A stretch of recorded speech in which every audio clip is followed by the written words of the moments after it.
Crazy Hat Chemist. So here today doing another video on atomic structure and electron configuration. So let's get started. BAM!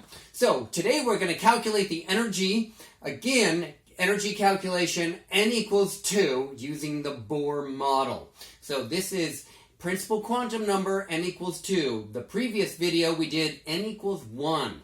So think about what that value was from before, and then predict what you might get for a value for n equals 2. That equation is already written down there for you. That's E sub n is equal to negative RHC divided by n squared. Remember the negative in the front of it. The R is the Rydberg constant, the H is Planck's constant, and C is the speed of light, and n is the principal quantum number.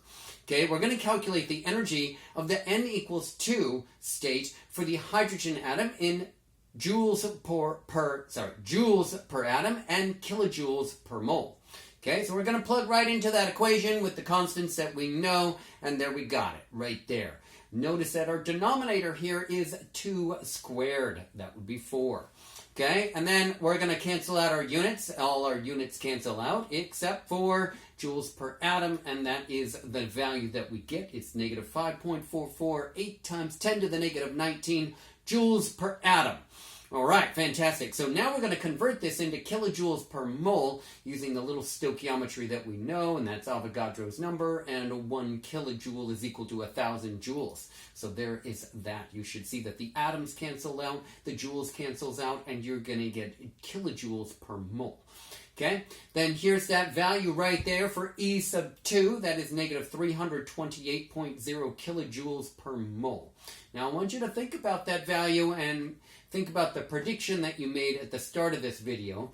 Okay, the previous E sub 1 was negative 1312. That is 1,312 kilojoules per mole. And this is negative 328.0 kilojoules per mole. And it should be hand in hand with, you should be thinking that is most negative closest to the nucleus and getting more and more positive as you get farther away from the nucleus until you have actually removed that electron.